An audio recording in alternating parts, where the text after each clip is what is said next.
Hey guys, so on this episode of The Call Up, we are going to welcome in from Minnesota United teammates Jacori Hayes and Mason Toye. And, there is a lot going on. We've got a return to play that's imminent and going to be happening. But today we are here to discuss something that is much more important. That means listening, learning, as Jacori and Mason open up to us and share their experiences as growing up Black in America, being right now in the epicenter that is Minneapolis, and why the George Floyd murder, while way too familiar, they believe may be the one to bring about change.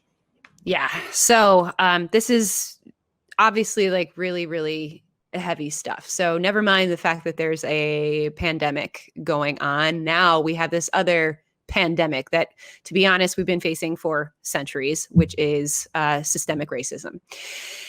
And, Jill and I have communicated a lot this week and trying to figure out the best way to, to kind of like go about this podcast, right?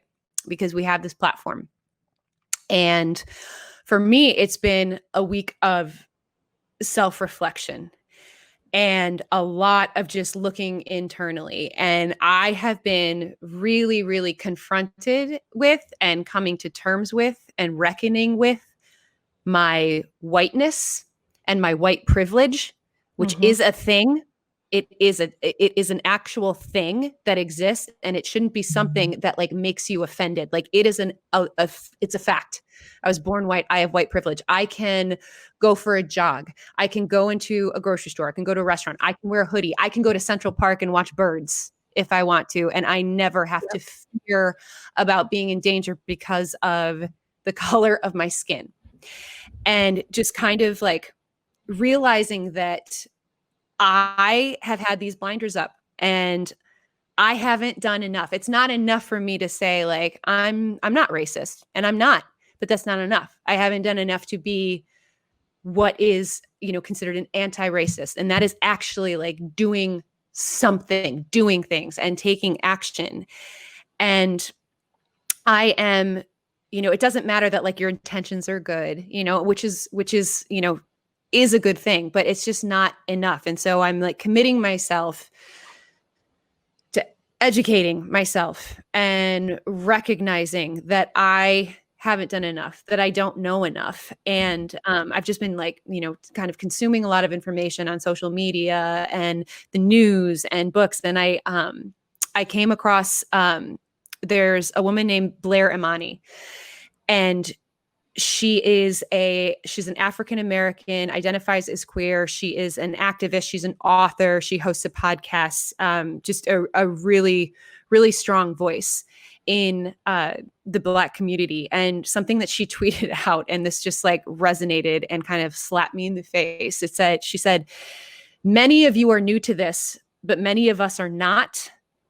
Please be humble. You are a guest and your host is already exhausted." Which, I mean, those are some like really powerful words, but so true. And it's like, we are so late to the game here. We haven't been doing enough.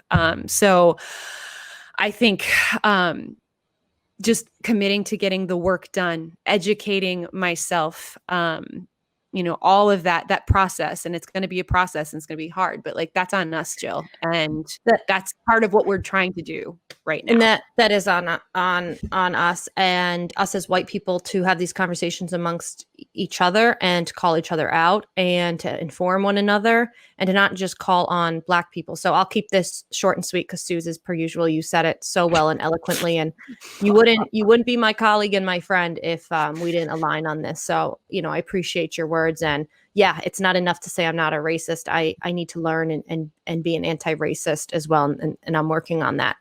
But my thoughts have been that, yeah, there's been and is a racism problem in this country. We know that it's a racism pandemic, and most recently on display yet again by the murder of George Floyd. I want to just keep saying his name and so many other names, Ahmaud Arbery.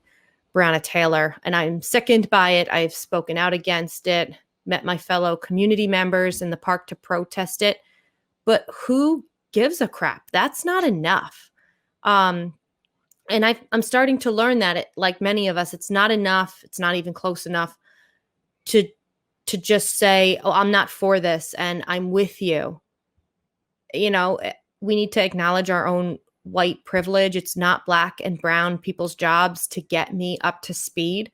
I heard something that I really identified with from ESPN's reporter Kimberly Martin. She made the comparison of being a reporter. And as a journalist, obviously I was able to understand that one, that she said, you know, it's your job to ask questions, but it's also your job to do your research. Yeah. So I thought to myself, I'm always on the sideline.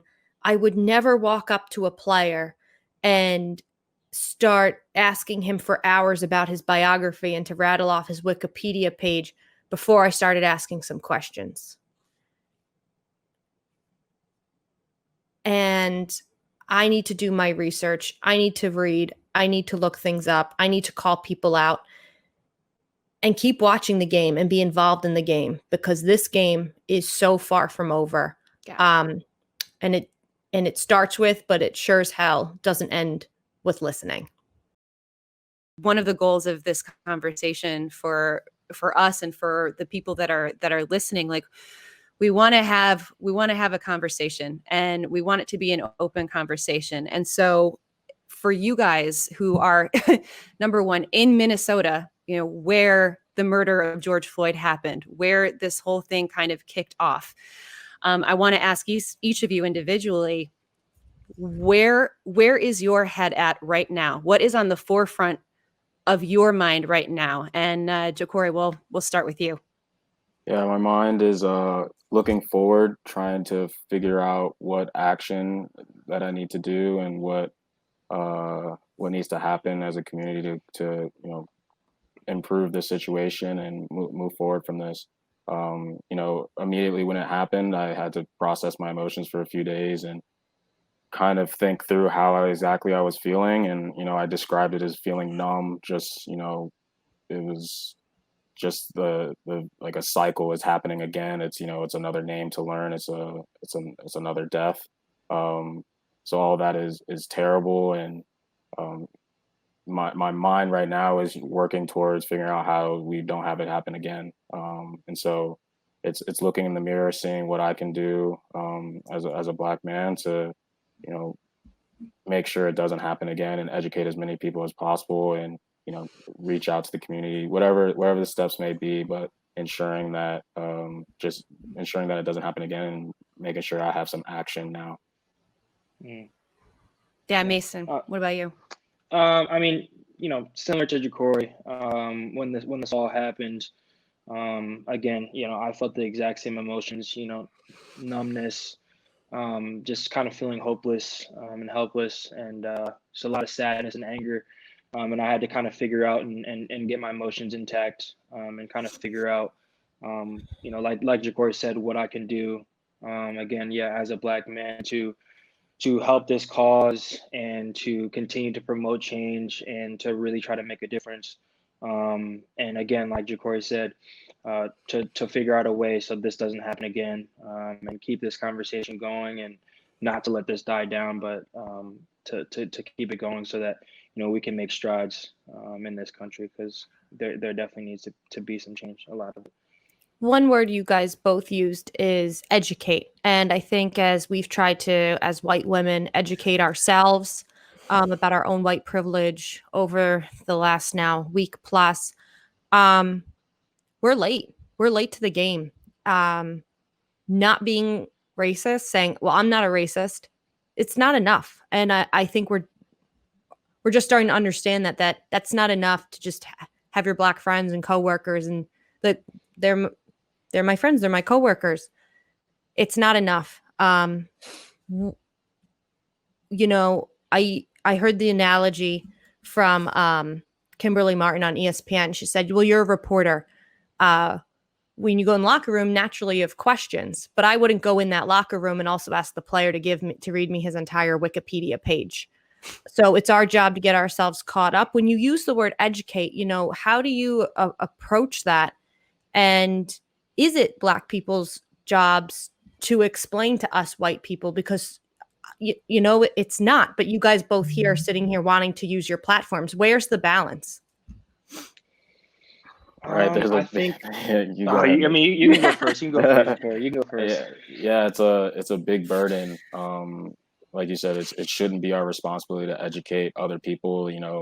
The phrase I've heard is, there's Google out there. It's a strong search engine. You can just type in whatever you want to figure out the answer. I think a big problem is the education system in the country doesn't really teach, African American history, and the history that we do learn is sometimes whitewashed. So we get the good, and it erases all the evil. I remember learning in middle school, the Civil War wasn't about slavery; it was about states' rights. And it's one of those things where it was about states' rights, but it was about the states' rights to own people and own Black people. So the fact that part was erased and it was taught as just the states' rights versus the nation's rights, that's it kind of a microcosm of the big issue. There's a lot of miseducation going on. And so, yes, it takes a lot of energy to find, the right resources. And, a lot of people have a lot of education. Since graduating from Wake, I've done a lot of reading on my own and listening to podcasts to educate myself just to find the history that I want to learn. So it is out there. There are resources. And, as my job as a professional athlete with, a following on Instagram or social media, I know one of my parts of action is spreading whatever I learn. So no, it's not my burden to teach people, but I think I'm in a unique position to be able to show people the path that I'm walking, to teach myself, and hopefully other people can learn with me on that path. Yeah, Mason. Yeah, I mean, I guess I completely agree with what Jacori is saying. Just the education system, there's not enough African American history. Maybe in the month of, during Black History Month, you might get a little bit of it in the schools now. But just to think about how big our country is and how many communities there are that there's no diversity, so it's just straight all white people, or all one race, and especially when it's just a very large white community. They might just be oblivious to their white privilege and to what's going on around them when it comes to police brutality and just kind of the tough road that Black people have had to go through, and they haven't gotten educated. And it's just like generations upon generations of just not being educated and not learning about it.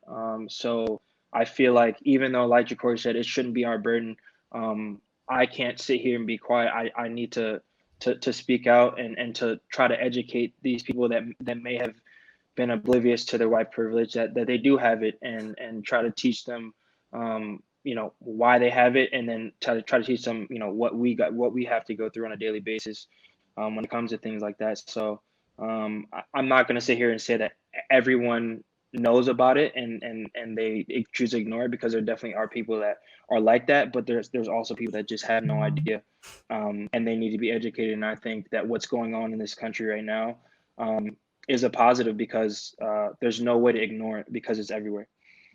It is everywhere. And, Mason, you hit the nail on the head when you talked about people being oblivious to their white privilege. And I certainly fall into that category. And I think like the last, 10 days or whatever it's been, has been like you're taking a real hard look at yourself in the mirror, right? You're like, what has my experience been? And like the ways in which I've realized like how I have just been, kind of had blinders up to what the Black community has been going through, and how you can say you're not a racist, but you're not actively an anti-racist. And that's what like I'm reckoning with right now. And like, and I'm having conversations with my family and my friends about all of this. And I've been doing these like deep dives on social media and just reading. And I'm curious to know for you guys, like, what have your conversations looked like with some of your white friends, your white teammates this week? Like, what has that looked like to you? Like, what have those conversations been like? What have people asked you, and what are you saying back to them? You got it, You want man. me to go first? Yeah, either one. Yeah, no, I think that the biggest thing is just trying to, one, explain what I've had to go through throughout my life, what my father and people in my family have had to go through. So just giving them like real life examples, and not obviously we've had these conversations about police brutality and all that type of stuff, but just injustice in general, and just what my family and myself have had to go through. That's really been an eye opener for a lot of my white friends, because they didn't realize, whether it was high school or college or my teammates now, they didn't really realize, what I'd have to go through, in terms of, when guys would be in the car with me and they'd be like, why are you getting so nervous? When a police officer, would be behind me, even if I didn't get pulled over. It was just, they didn't understand why I was getting nervous. And at the time, I really didn't explain it to them. But now I was able to really, that's why these things that have happened, and transpired. That's why, I've been so nervous. And that's why my dad always gets nervous. I always see him tapping his leg whenever, a police officer is nearby. Not because we've done anything wrong, but that's just what's been programmed from generations, just because of what's happened. And we know that, things can happen. And a lot of my white friends never thought about that, because they're like, this would never happen to me. But I know that every day, it's a possibility. And, it was shown in that video that to everyone in the world that that's what people have to go through. And that's a possibility that can happen. And yeah, so a lot of the conversations have just been talking about what I've had to go through my family, just to really show that, right in front of you, stuff has happened to guys that and your teammates. Jacori. Right. I think, like you said, Mason, it's about just having the conversation. I told people, the first step is talking to each other, and, then we can figure out a plan moving forward. I didn't necessarily have to break down much in terms of my conversations with white friends. I kind of laid it all out there in the piece I wrote. So when they checked in on me, they just said they didn't really know what's going on. They had no idea. They were, kind of ignorant of, what my experiences were growing up, and, other Black Americans growing up. So I just told them, like, I appreciate you reaching out, and, this is just the first step. It's going to be a long journey. But it's important to have conversations with your family, friends. You got to have the tough conversations at Thanksgiving, the Christmas dinners, or wherever the case may be, with the distant relatives that you might not see eye to eye with. But for this progress to happen, we have to have those tough conversations, and then after that, we have to start mobilizing and acting on that. It's okay. It's no longer okay just to talk about it anymore. We can talk about it till it's running out of words. It's beating a dead horse if we just keep talking about it. We got to actually do something as well.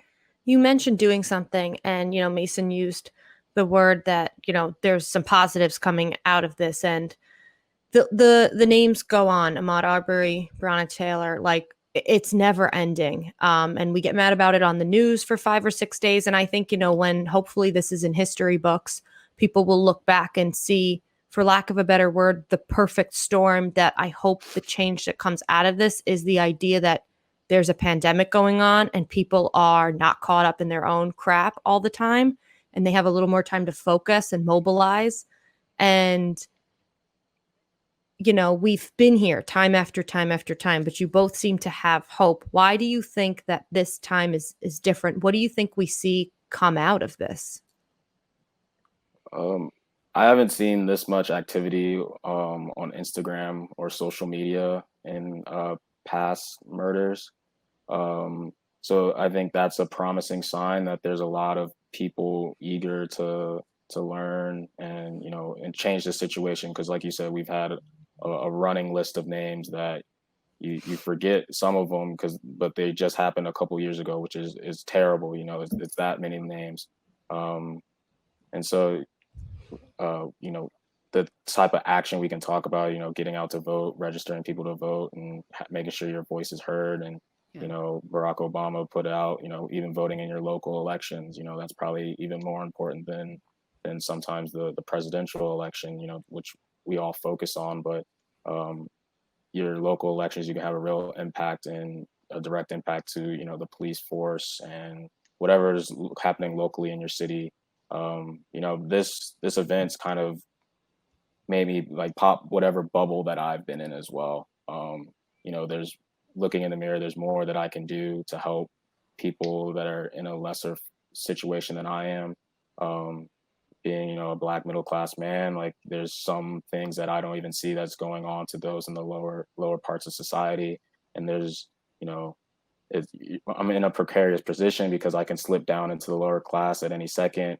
But it's one of those, I still have to reach back and help those beneath me and beneath me in the socioeconomic class structure. But I need to reach down and help those beneath me. And, you know, it's by using my platform, you know, talking to people, passing along information that I learn.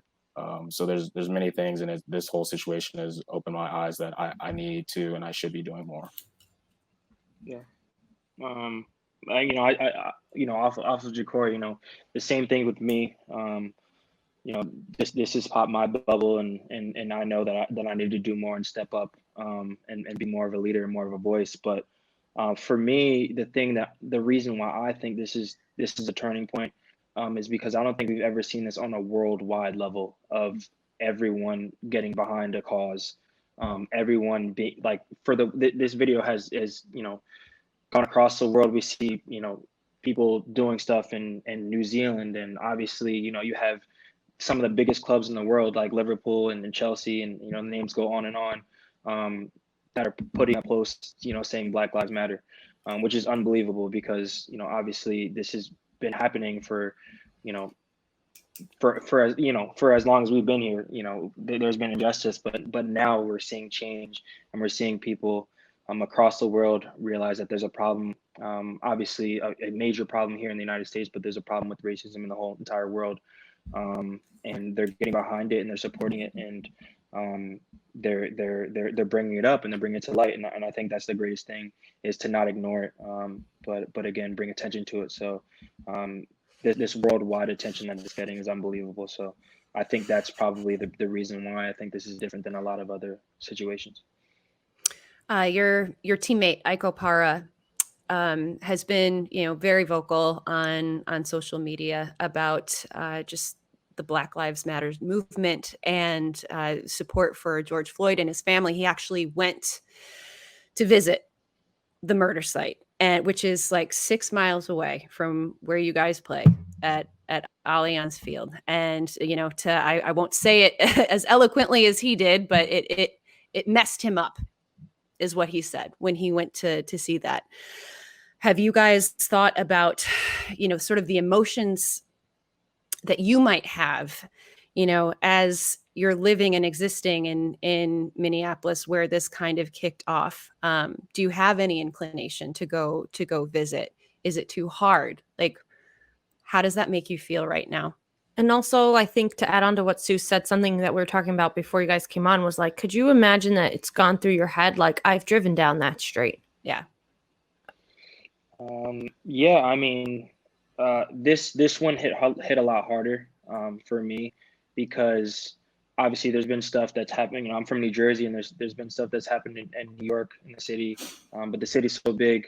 I mean, obviously I don't live there, but now for it to happen right here in my backyard, in a place that I call home now, it was pretty surreal for me, because I was like, I would have, you know, thought it would happen so close to me. And obviously I was aware that, you know, there's always a possibility that something like that can happen, but I'm like, that could have been me, you know, on a different day, because I'm living here now. So it definitely hit me harder, and the emotions were a lot more rough for me, to go and visit the, you know, the murder scene, I don't know, that's going to be tough, and I'm still thinking about it, because stuff like this really, really, it cuts deep for me, and I try to, handle it in the best way I can. But yeah, I still don't really know if I can go and visit it, because it's just it'd make it really, really, really tough for me. Yeah.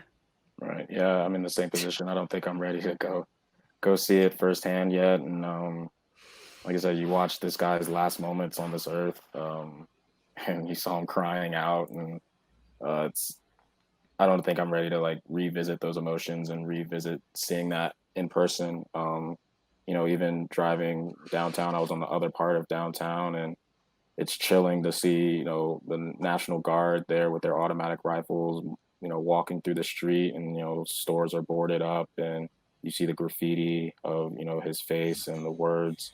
My heart still races seeing the military walk through the streets. Like, I keep telling myself, like, this isn't normal. This, like, don't normalize this. Like, don't become comfortable with this.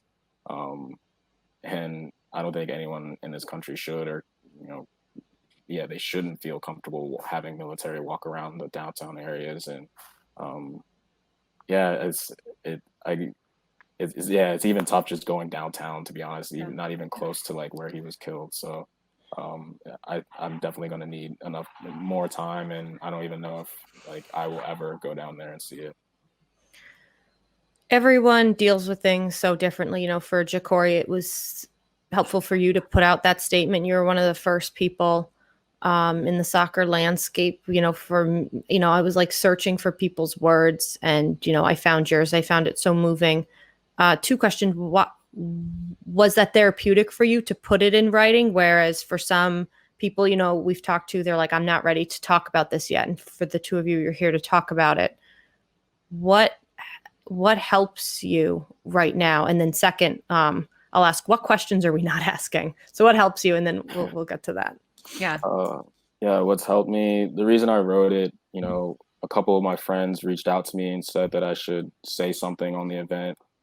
And all I could tell them was like, man, I'm so confused. I don't know what to say. I'm so lost for words. Like, you had friends tell you to say something? I had friends reach out and like, yeah, you should say something. And I kind of took it with a grain of salt, like, like whatever. They don't really Were they your Black friends or your white friends? My Black friends. So they're the friends I grew up in high school club soccer with. So I was still in touch with them.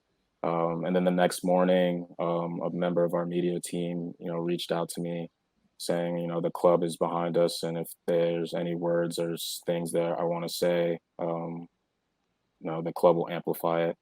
And so I was like, that's 2 people in the last, 12 hours that have kind of reached out and, hinted at saying something. And this year for me, especially, like it's been helpful to journal and write down my thoughts. So they're not ruminating in my head for so long, and, they're there for days, bouncing off, and, writing it has helped me get them out there. And so I'm no longer thinking about it. And so, that night I just started writing, and, it kind of turned into a longer piece than I ever initially thought at the start of it. But once I was done, it was like, yeah, it's out of my head, it's off my chest, and I really don't care what the reception is about it to the public. At least I know my thoughts are out there, and I can turn forward and try to do what I can to remedy the situation for others in the community. And I kind of also release it because if I'm going through it, other people are going through it, and maybe the thoughts that I have, reading them for someone else reading them, they can feel like, like that's what I'm thinking as well, like that's how I feel. So it was very therapeutic for me, and it's been therapeutic for me to write, and my hope was that other people got some sort of therapy reading it. It was incredibly powerful to read. And Mason, I'm sure, like as a teammate, reading that and, seeing Jacori put it out there had to be, kind of resonate with you and evoke emotions. I mentioned it before that you were part of the Black History Month roundtable. And one of the things that DeMarcus Beasley said, MLS legend, he talked about the racism that he encountered when he played in Europe.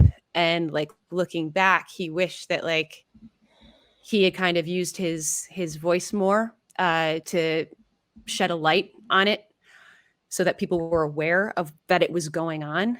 And I'm just wondering, like, you know, with the way things have escalated and the way they are right now, and, you know, we've got your team, Minnesota United, you know, amplifying Jacori's words, like, do you feel like you have a platform now to use your voice and make a difference?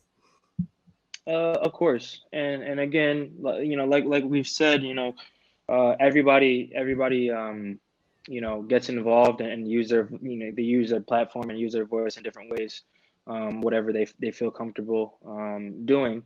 But yeah, I think that now more than ever, you know, as a professional athlete and a Black professional athlete, but just professional athletes in general, we all have, you know, a bigger voice than, you know, a lot of the general public. And I think now more than ever, you know, we have a responsibility and an opportunity to shed light on problems that are going on right now. And, you know, I think it's the perfect time to do it. And yeah, I think this is giving us the opportunity to use our platform to spread a positive change. And, you know, we've had a lot of people in the past that have tried to do it and try to use their platform and have gotten battered for it. And now I think that there will be a lot less backlash on black athletes speaking out about these sort of topics, because obviously, you know, Colin Kaepernick is you know, the biggest example of it. This guy got basically pushed out of a league for standing up for what's right. And obviously we didn't know that, you know, down the line, this stuff would come right back. And the things that he was standing up for happened again, and people didn't listen. So now I think people are understanding that they need to listen. I know to learn. the Colin Kaepernick thing now seems so minimal, right? Like, but using a big voice, like, okay, he kneeled for civil rights and to try to give people who don't have a platform and have a voice, he tried to give that to them, and he got pushed out of the NFL. And yeah, to your point, looking back, you just kind of, that was 4 years ago. And on that point is seeing, you know, Drew Brees' comments today. It shows that, you know, we're still debating how he protested versus what, you know, what he actually protested about. So there's still a lot of people who haven't made the cognitive gap, that hasn't connected yet, that, you know, How frustrating is that? How frustrating is that for you, that people just aren't listening? It's incredibly frustrating, and it just shows that, you know, yes, to him it might mean one thing, the flag means, you know, his grandparents. But to challenge even that point, there were Black people that fought in World War II that came back and were still abused and beaten up. They fought for freedom for many countries around the world and freed us from, you know, Hitler, but came back and were still not free citizens in this country. So the flag means one thing to him, but he has to, you know, maybe he understands it now due to all this backlash. And, you know, if he said those things, I know there's millions of other people that feel the same way he does. So it's like, you have to understand that you have to get outside your bubble and realize, you know, for some people, the flag represents one thing, and for others, it represents completely another thing. It, you know, it represents, you know, for Black Americans, it's about, you know, fighting to feel equal, feel represented by this country, to feel loved and feel like we have some sort of worth rather than just being used. So it's he clearly didn't understand that, and, you know, I guess you just hope that millions of other people learn from what he said and from the comments and the commentary about how he said it and what he said, and they learn it themselves. So I felt like I learned a little bit just listening to Malcolm Jenkins yesterday. He came on Wolf Blitzer's show on CNN to follow up to the comments that he had made on Twitter. And I know he ended up deleting it because he didn't want that to get all of the attention, and he put out a new video. But I loved what he said in the first thing to Drew. Like, he loved Drew. Drew was his teammate, but he said, ultimately, if you don't know totally what you're talking about, you should. And that was exactly it. And on that note, what do you want to see then? Sports, Major League Soccer is going to return to play soon. What do you guys want to see so that the conversations stay alive when life gets going again and things get busy? And what do you expect from your teammates when you see guys like, who won Super Bowls together now fighting over this? The first thing I say is that, I'd like to see our league show unity in this whole process, and a togetherness, and have us all, be behind the same thing, and again, trying to use our platform, like we said, to spark change. So I don't really have the answers right now on what the league should do, what we should do. That's going to take a little bit of time to come up with ideas, and that's not just myself, but I think that's and it shouldn't just be for Black players, but there should be a conversation amongst all players about what we can do to keep this conversation going, and to not just kind of sweep this under the rug after everything starts to die down and we start to play games again. But I definitely do think that as an entire league and each and every team, we need to do something and use our platform as a league to keep this conversation going, and to like we said before, educate our fans and the people that watch us play, and not just make it about soccer, but bring this whole other thing into light, and yeah. I mean, again, I don't have the answers, but there definitely needs to be something done as a league as a whole. Amen. Yeah, there's no don't know exactly what the next steps look like, but we want, every player, like, this touches everyone. There's more social injustices in this country, more than even just police brutality. There's wealth gaps, there's health gaps, as coronavirus has exposed. There's a lot of issues. So, and it should touch every family. And everyone should have skin in this game. And I would want all of the players to be vocal about this. And, like we said earlier, it's not the burden shouldn't be on the African-American players and the Black players in this league to continue the fight and to make it vocal. We need, everyone's voice. We need everyone's participation. I'm curious to know, the agreement has been reached. MLS is coming back. You guys will be heading to Orlando for this tournament style play. And right now in this moment, soccer feels very small. But this is your livelihood, like this is how you guys make a living. So I guess I'm curious how your headspace is right now when you think about a return to play, and when you think about heading to Orlando in a few weeks. Like, is this going to be like a good release for you? Are you scared? Like, what are the emotions that come with this return to play? Mason, we'll start with you.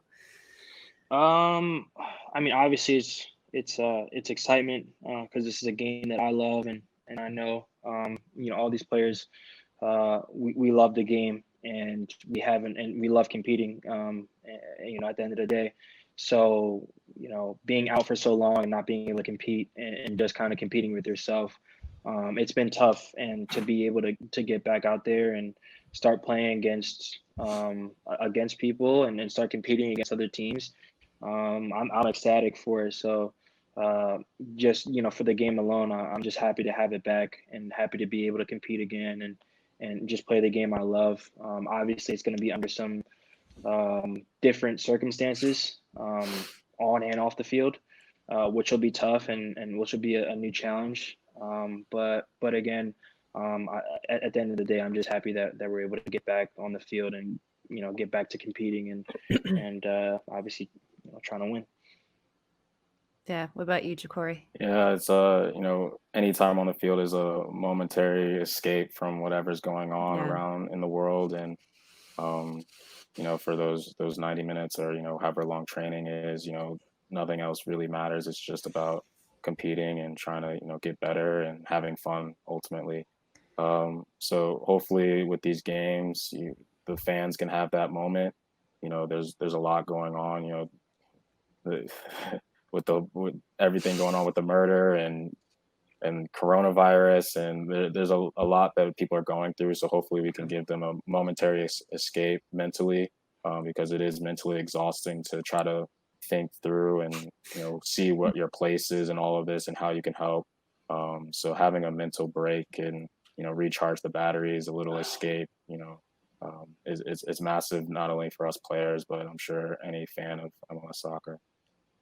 I know the fans are certainly looking to it, and I just don't want to forget this question that I had before we kind of get into the maybe the lighter side of things, which is returning to play. But as someone who's late to the game, I think Susannah and I talked last week, and when this all first started, and I said, I don't know what to say. I don't want to make this about me and just put out something because that's what everyone's doing on social media. I don't want Kai Kamara in Colorado to think I only hit him up when I want to do a podcast and giggle with him in a bar in Denver. And I don't want Jonathan Mensah to think I only hit him up when I want to go do a feature with him in Ghana. You want the black players, the black and brown players to know that I stand with you, but yet I am so vastly behind and that's not enough.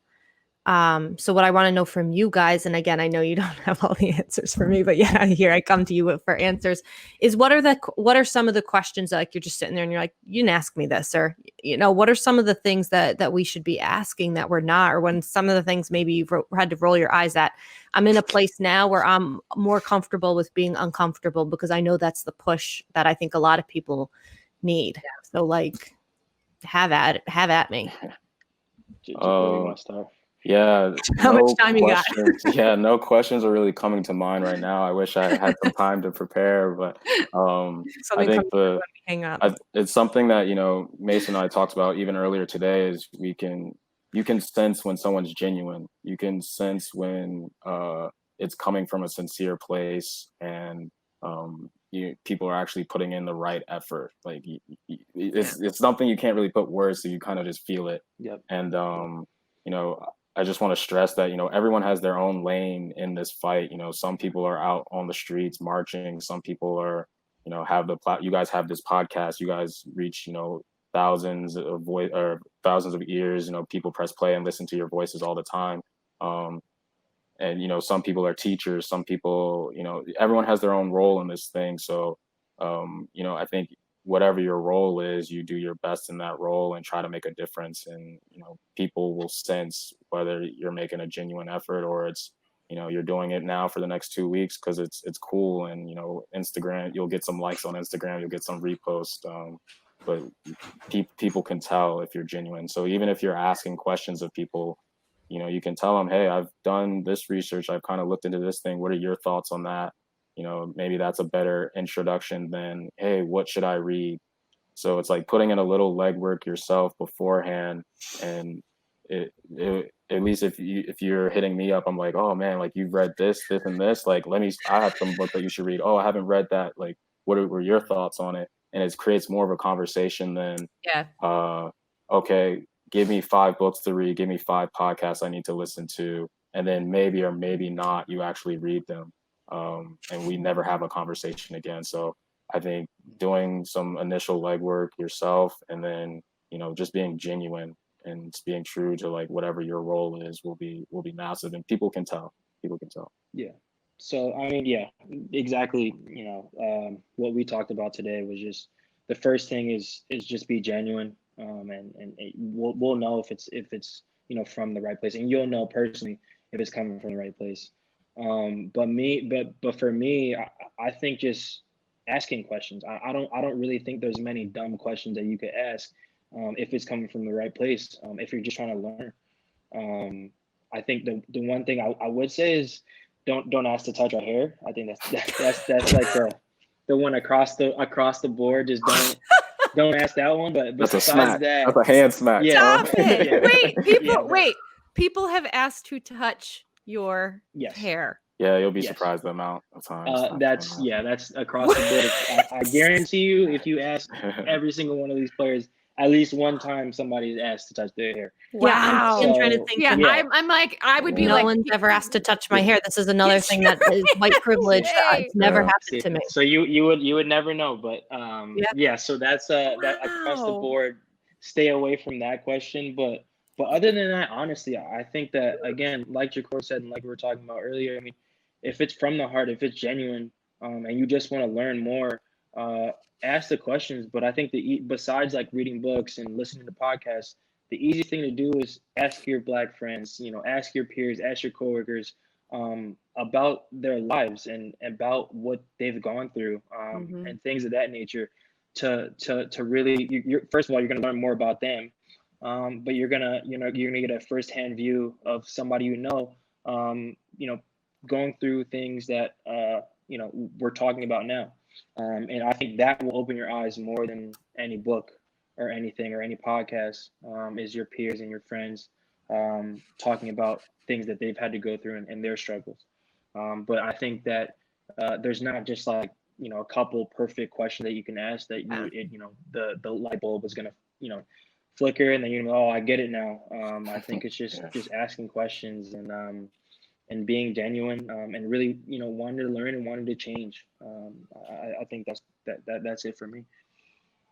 Consuming, educating. I think that's the biggest thing that I'm sort of learning right now is that like it is literally on us to And us white educate people ourselves. to talk about it amongst Yes. each other. Yes. It's not just when we have our Black players, friends, colleagues, bosses. I mean, I'm having conversations with Get on my each other about stuff. When someone I'm- makes a stupid joke that you may shush and then whisper to someone that was dumb, but to say it to them. I'm having conversations with my mom who is in a like completely different generation, and How's that I going? think I honestly like realizing how unaware she is, and like like I'm sending her like articles and podcasts to listen to and all of this, and she's literally like texting me back being like, Susannah, like I didn't even know about like the Tulsa massacre that happened in 1921. I didn't know about, like, and it's one of these where it's like my parents' generation is like, this is a whole other generation that is like coming to terms with this as well. And so we have to talk, we have to communicate, like we have to communicate. And it's on me, it's on Jill, it's on everybody to continue to like consume and educate ourselves. And you guys, like it's just what is your reaction when I tell you that like I'm having these conversations with my mom? Like what does that make you feel? I'm happy. I'm really happy that you're having those conversations with your mom, with your family.